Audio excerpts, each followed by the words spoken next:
Muito bem, estamos de volta com o programa de carrinho e vamos então para a entrevista da semana. O convidado de hoje viveu momentos intensos e importantes do Grêmio nos últimos 12 anos.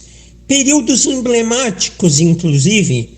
Para falarmos sobre a sua trajetória, os assuntos do momento e a projeção de futuro, Alberto Guerra, conselheiro do Grêmio, candidato à presidência do clube, está aqui com a gente. E já te dando boa tarde, Guerra, dizendo que é um prazer te ter aqui no programa de carrinho. Vamos começar a nossa conversa contando para os ouvintes como os caminhos te conduziram a viver o Grêmio mais intensamente, chegando inclusive a participar e fazer parte da vida ativa do clube. Boa tarde, Cassiano. Prazer falar com vocês. Olha, minha trajetória, na verdade, começou há 27 anos atrás, né? Eu sou oriundo do departamento jurídico do ex-presidente Koff, né? Cheguei ali um pouquinho depois da Libertadores, em substituição ao meu irmão que foi estudar fora. E ali começou, então, a minha trajetória dentro do Grêmio, né? Mas mais especificamente, assim, talvez com maior força, tenha sido em 2009, então mais de 12 anos atrás, quando eu fui vice-presidente jurídico. E no final de 2009 fiz os 2 últimos jogos, já fui para o departamento de futebol, né, como diretor, né, o vice era o Luiz Onofre Meira. Fui como diretor, fiz aqueles 2 últimos jogos, incluindo aquele emocionante jogo contra o Flamengo, né, no Maracanã, última partida de 2009. Aí em 2010 continuei como diretor de futebol, né, até, se eu não me engano, agosto, quando aí sai o técnico Silas e sai o Meira, e eu sou alçado ao vice de futebol até o final do ano, né, onde a gente traz ali o Renato pela primeira vez para ser o treinador do nosso Grêmio Futebol Porto Alegrense. Pois é, Guerra. Em 2010 você recebe essa empreitada do Duda Crefft de trazer nada mais, nada menos do que o maior ídolo da história do Grêmio como jogador, Renato Portaluppi. O Grêmio vivia uma estabilidade muito grande no Brasileirão. Relembra esses períodos aí, como que foi trazer o Renato, conviver com ele. E também você teve a parceria do Rui Costa, não é?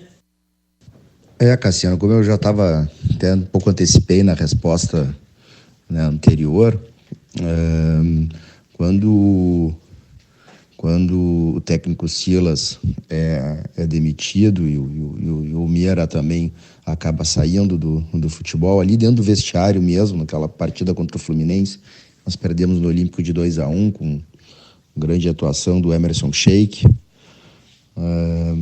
O presidente Duda já me incumbe, né, de viajar no Rio de Janeiro no dia seguinte para contratar o Renato. Eu, obviamente, né, com a minha também concordância, né? Se eu não o quisesse, eu não iria atrás. E assim eu fiz. Então fui para o Rio, foi meu primeiro contato com o Renato. Ficamos lá uma tarde inteira falando sobre futebol, sobre o que nós entendíamos, né? O que ele entendia, o que eu entendia, o que a direção entendia da época, até nos acertarmos, né? Seja do ponto de vista técnico quanto até financeiro, né? E a minha ideia não era de ser o vice-presidente de futebol, né? Brinco até hoje que o Duda me anunciou enquanto eu estava no voo de volta do Rio para Porto Alegre. Quando eu cheguei aqui, ele já me havia anunciado como vice-presidente. Minha ideia era continuar como diretor, mas a pedido dele, né? Eu acabei encarando esse desafio.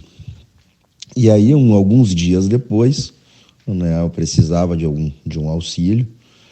Alguns dias depois, eu que fui oriundo do jurídico, e tinha deixado o Rui lá como vice-jurídico, pedi, né, para o nosso presidente Duda, e ele assim concordou se eu podia chamar o Rui para me auxiliar nas questões do futebol. E foi assim que o Rui também deu entrada aí no futebol do Grêmio. Ainda, né, sobre a contratação do Renato, né, me recordo que quando, em 2010, ele já tinha 10 anos de treinador, né, de carreira. Né? Ele já tinha começado no Madureira no ano 2000, tinha ido bem no Vasco, depois tinha ido bem também no Fluminense, campeão da Copa do Brasil, vice da Libertadores. Mas mesmo assim, eu diria que uma grande maioria, majoritariamente dos profissionais de imprensa não acreditavam no Renato como treinador, né? E achavam que poderíamos estar queimando um ídolo como acontecera, né, com outros clubes, né? Mas não, o Renato chegou aí faltando ainda 3 meses pro fim do campeonato. Nós saímos numa posição incômoda ali, que estávamos na zona do rebaixamento, numa arrancada espetacular. Chegamos em 4º lugar, né? Fomos até campeão do 2º turno. Tinha ali uma taça, enfim, que um canal de imprensa dava, campeões do turno ali, meio simbólica. E diria que se tivesse umas 3, 4 rodadas, teríamos sido campeão brasileiro, né? E só não chegamos mais na frente porque a 4 jogos do final nós enfrentamos o Fluminense, que fora o campeão brasileiro, e que num jogo bem discutível, né, acabou nos ganhando. Eles estavam a 2 pontos, acho, se eu não me engano, à frente do Grêmio. E com aquela partida aí se distanciou muito e a gente aí relaxou nas 3 últimas rodadas, né?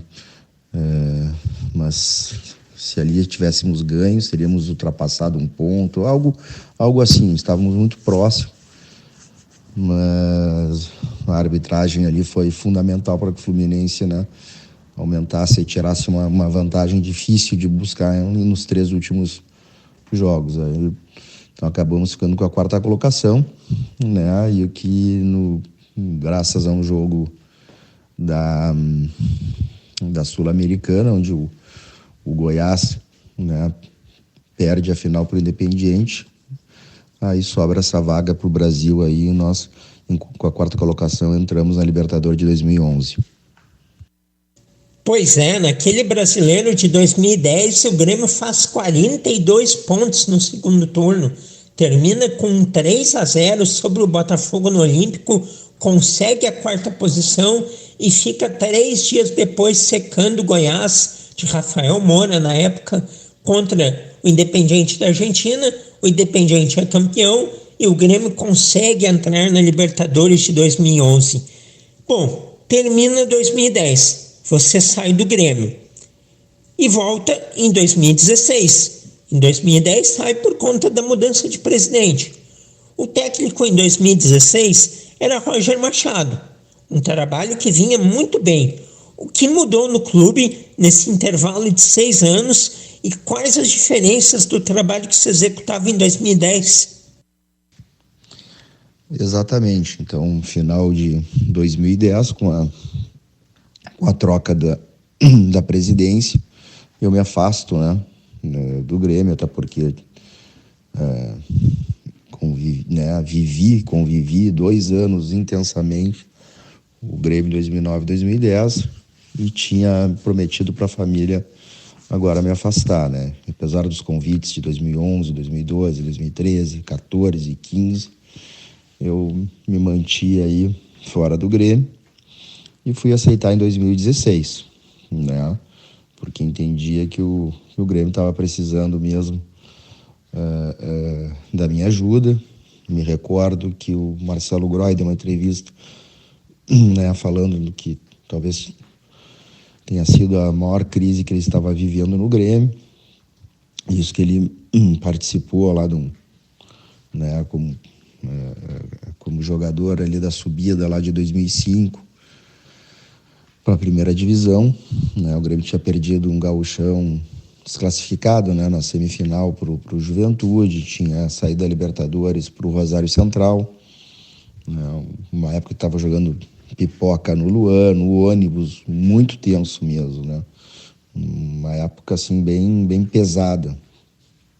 E, e a diferença, primeiro, as redes sociais, né? Então, já em 2010, que elas eram muito diminutas, assim, estava surgindo. Já em 2016, a coisa já era bem diferente, né? E me chamou a atenção também, né, a forma de governar. Enquanto lá em 2010 a oposição não participava da gestão, né, e os inimigos eram tão somente os adversários, em 2016 estava tudo junto, misturado, e até entender esse processo leva aí algum tempo, e no futebol não se tem tempo, né? Tem que sempre estar ganhando. Então, acho que dentro da grande estrutura né, que é o Grêmio, né, acho que ainda assim, nesses mais ou menos 6 meses de 2016, conseguimos contribuir, né, em terminar o time que depois viria a ser campeão da Copa do Brasil e que foi base da Libertadores de 2017. Né? Lembrando que quando a gente sai em 2016, janela fechada, não há mais, né? Não é possível mais ser feitas contratações. E esse foi o time que depois, né, nos encantou aí e foi campeão da Copa do Brasil. Bom, e no período que o senhor ficou em 2016, até a saída do Roger, o senhor foi um dos dirigentes responsáveis pela contratação de Kahneman e Edilson. Conta os bastidores dessas aquisições e o efeito inicial que essas chegadas trouxeram ao clube. Nessa contratação de 2016, na verdade foram 4, né? A primeira foi do Wallace Reis. O Grêmio estava tomando muito gol de cabeça também, tinha poucas opções para a zaga. O Wallace era o capitão do Flamengo, tinha sido adquirido a peso de ouro do Corinthians, estava no grupo campeão do mundo com o Corinthians. E nas vezes que entrou, né, acho que ele deu conta do recado, foi bem. Mas depois, né, tivemos a sorte de encontrar o Walter Kahneman, né? Quando a gente chegou no Grêmio, tinha alguns zagueiros ali que estavam sendo cogitados, né? E nós entendemos que não servia para o Grêmio. Seja porque, né, tinham poucos jogos nos últimos 2 anos, voltava de lesão, que era o Felipe Santana, e o outro porque era muito caro, né? O zagueiro Zambrana, que hoje está no Boca. E aí continuamos pesquisando, porque a minha maneira de trabalhar é que teria que haver aí uma unanimidade entre os profissionais, e eu que representava a direção naquela época.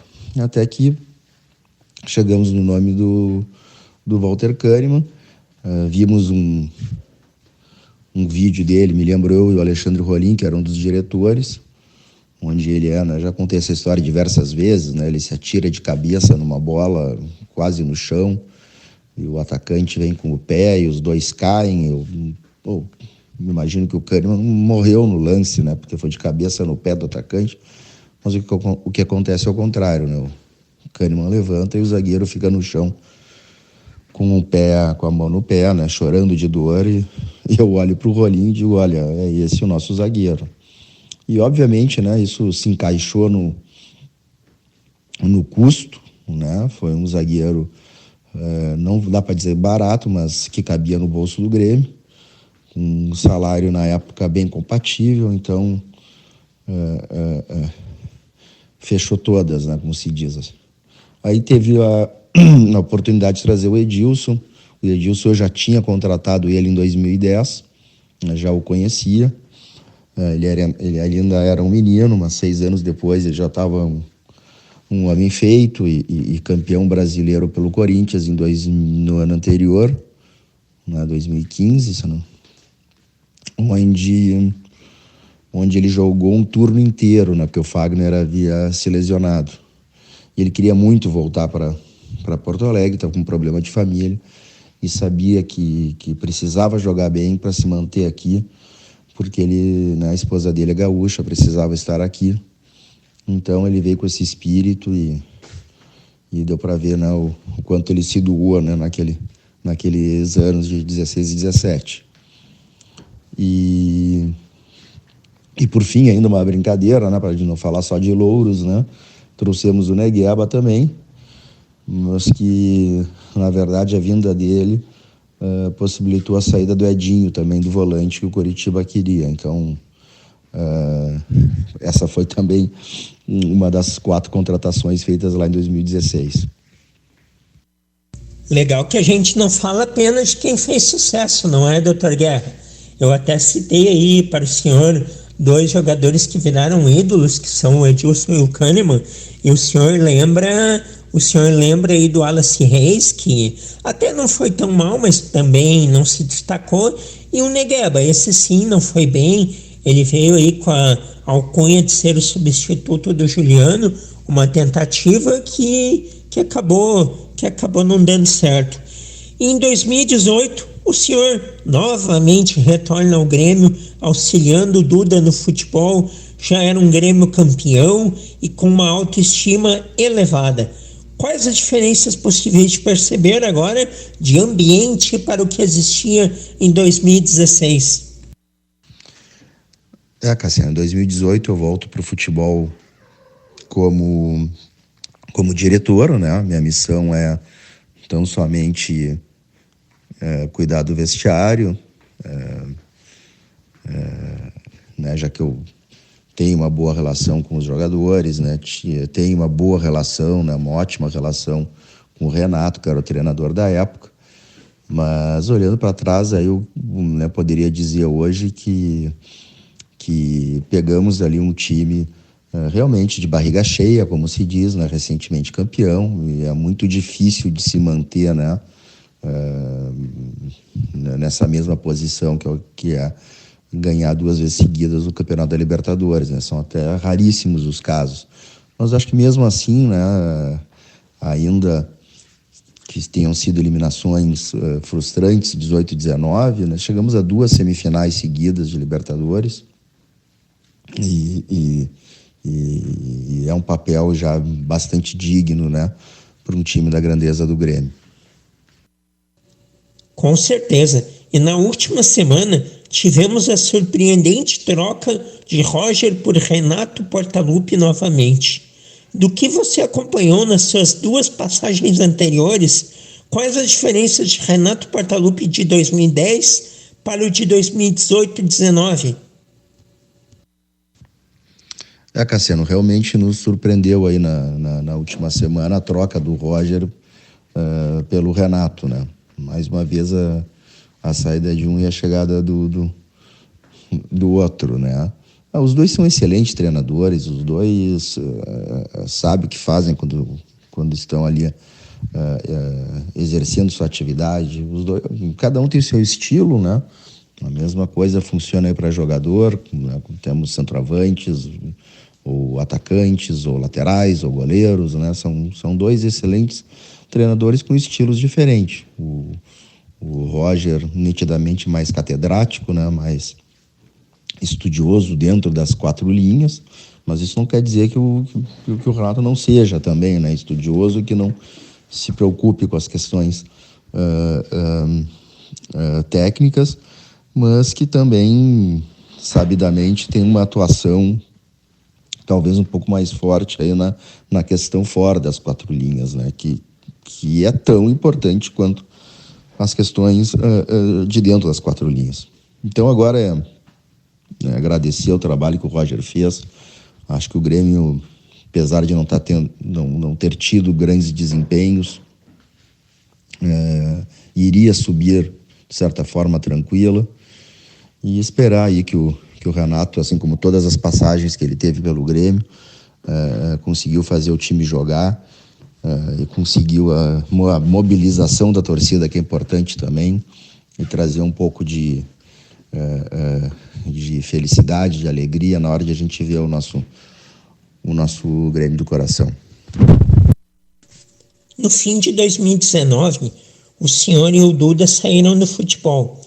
E de 2020 para cá não estiveram mais lá.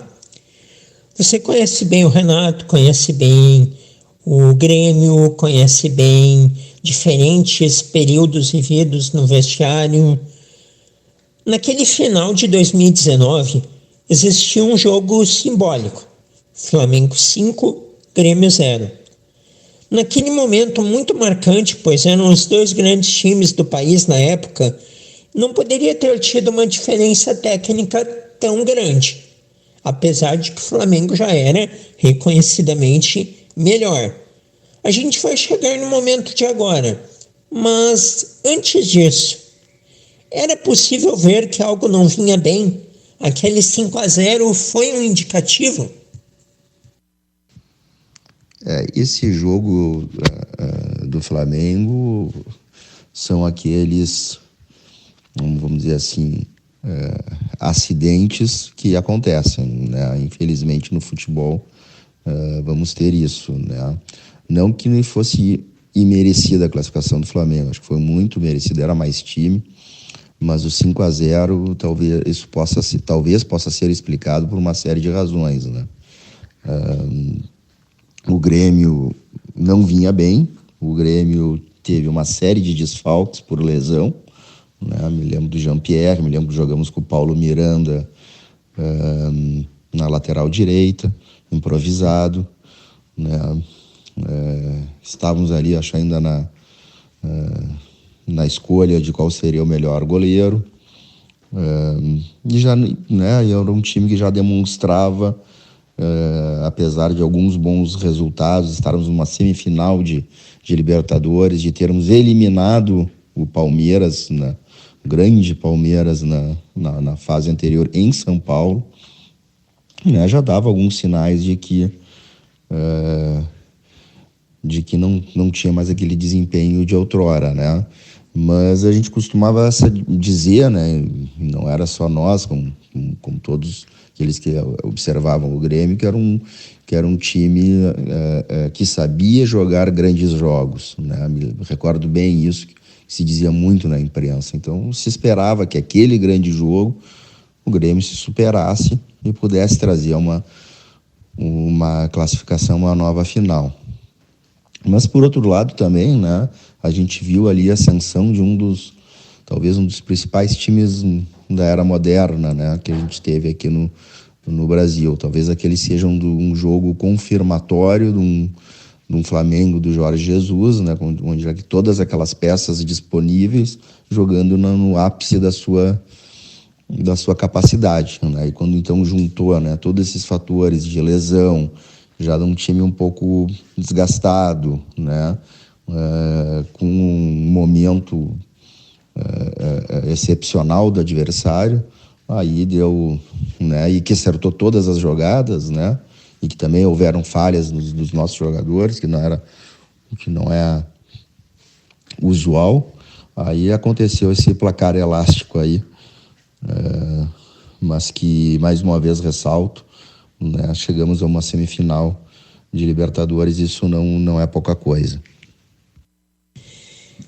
Aquela vitória foi para o Flamengo muito afirmativa, pois o Grêmio era considerado no centro do país, inclusive no ambiente do Flamengo, o seu grande rival, um timaço. Então, o Flamengo empatou aqui em Porto Alegre, mas havia sido superior também. Ter confirmado isso com um placar tão elástico afirmou mais ainda a equipe rubro-negra, que, enfim, fez história com o comando do Jesus e segue até hoje muito forte. Estamos aqui conversando com Alberto Guerra, conselheiro do Grêmio, candidato à presidência do clube. Agora, Guerra, a pergunta que eu sempre faço para todo mundo que tem ligação com o Grêmio e que vale $1 milhão. O que explica o inacreditável rebaixamento do clube? Muita coisa explica o rebaixamento do Grêmio. Não acho que é inacreditável, né? Acho que o Grêmio não caiu. O Grêmio foi jogado para a segunda divisão. E acho que eu costumo dizer que que para um clube do tamanho do Grêmio cair para a segunda divisão tem que acontecer uma série de fatores em combinação, né? Como um Titanic bater no iceberg. E acho que esse acidente aconteceu até antes dos títulos. Acontece que no futebol temos isso, né? Os títulos escondem alguns erros em sequência, e assim como os fracassos escondem muita coisa boa que se faz, né? Então, acho que os títulos validaram alguns processos, entre aspas, né?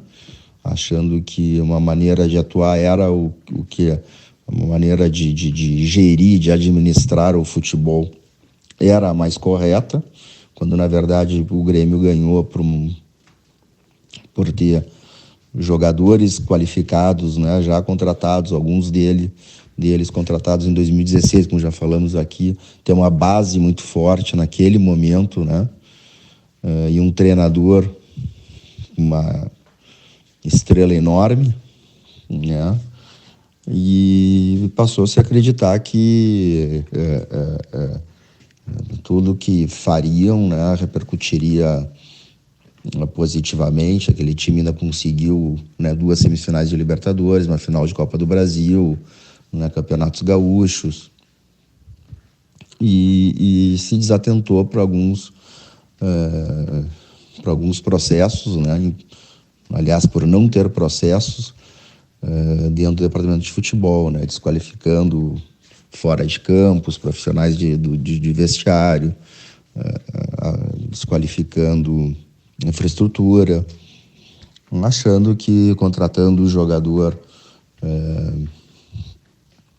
caro, né, ou que com grandes expectativas de dar retorno, era o suficiente para resolver o problema, né? E aí, quando os jogadores chegaram e não deram a contribuição esperada, né, combinado assim com outros problemas de gestão, como por exemplo, né, o Grêmio foi o time mais afetado pelo Covid no início do campeonato, né? O Grêmio não soube contratar na janela de 2021, né? Então, tudo isso somado acaba acarretando no rebaixamento de 2021. E há algumas semanas a gente conversou aqui com o Rodrigo Roman e ele será candidato à presidência do Grêmio. O senhor também vai ser candidato, não é? Sim, Cassiano, eu serei, né, candidato à presidência do clube, como já me comprometi agora na última segunda-feira, dia 5 de setembro. Bom, e o senhor sendo então candidato à presidência do clube, precisamos falar de profissionalização do departamento de futebol. Hoje as equipes brasileiras, elas possuem muito mais setores profissionais capacitados que vêm do mercado do que a figura tradicional do dirigente político. Portanto, dar autonomia a executivos e melhorar sistemas de departamento médico, fisiológico e físico é uma necessidade? A nossa proposta para o futebol, para o vestiário, né, ela tem uma base, né, um entendimento de que o futebol é feito de fora para dentro do campo e de cima para baixo, né? Então, dentro dessa premissa, né, de fora para dentro, nós queremos, dentro do vestiário, né, qualificar o máximo possível todas as áreas. O Grêmio é um clube gigante, né, que permite com que a gente contrate os melhores profissionais em todas as áreas. Então, o Grêmio tem que ter o melhor nutricionista, o melhor médico, o melhor executivo, enfim, o melhor fisioterapeuta. E é dessa forma que nós vamos encarar quando lá chegarmos, né? Nós estamos ainda criando, né, o gerente de futebol e o coordenador, que são cargos que hoje não existem no Grêmio, né? Vamos trabalhar numa linha horizontal também dentro do vestiário, porque hoje, né, a hierarquia e a forma como eles se comunicam lá, os setores, não colabora com a circulação da informação, né? E cria alguns feudos, vamos chamar assim, né? Então a ideia é fazer uma grande reformulação. E de cima para baixo, porque a ideia é do presidente, vices e vice de futebol, diretor, da mesma forma. E Guerra, você imagina que o Grêmio na Série A em 2023 vai precisar melhorar muito o elenco, independente de quem estiver no comando, se o senhor ou uma outra pessoa. E qual a sua opinião sobre a permanência de 2 jogadores que o senhor conhece bem, Kahneman e Edilson? Olha, Cassiano, é claro que eu imagino o Grêmio na Série A em 2023, né? Claro que vai subir. E imagino, né, um Grêmio ainda mais forte, capaz que a gente possa disputar, né, de igual para igual a competição. A gente sabe que não é fácil, é um primeiro ano pós-subida, o time tem fragilidades, né?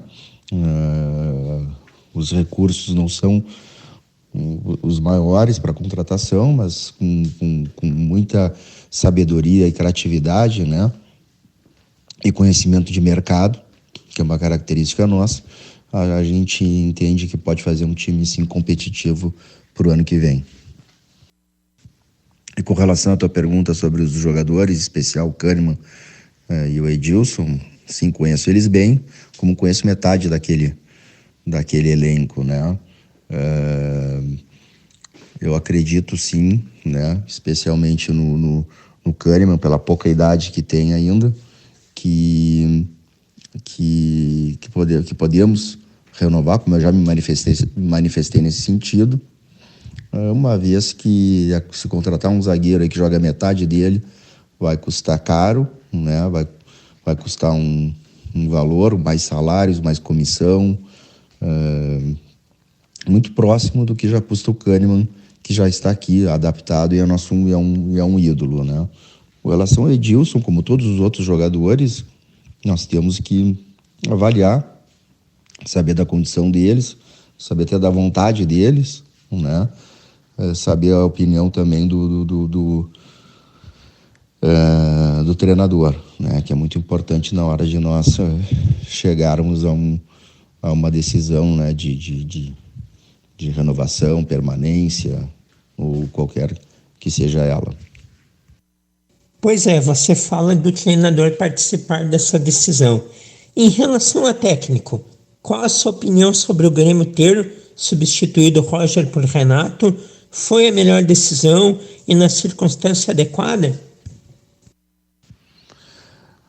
E olha, Cassiano, eu acho que no momento em que decidiram tirar pelo Roger, né? E aí é uma avaliação que é feita pela atual direção, a escolha do Renato, no meu entender, é uma boa escolha, porque é um grande treinador, identificado com o clube, conhece o elenco, né? Claro que me causa surpresa, porque é a mesma direção que demitiu da maneira que demitiu o Renato, né? E, inclusive, passou o ano passado inteiro culpando ele pelo momento em que viveu, né? Até o rebaixamento. Mas, da minha parte, acho o Renato um grande treinador e acho que tem tudo para fazer uma grande campanha também em 2023 conosco.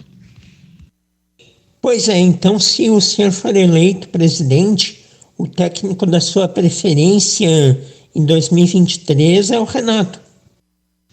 Não existe para mim o treinador da minha preferência, né? Existem bons treinadores, maus treinadores. O Renato é um grande treinador, já mostrou isso, identificado, um gremista, maior ídolo da nossa história, multicampeão como jogador e como treinador.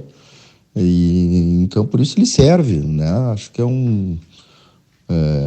tenho certeza que ainda mais comigo, né?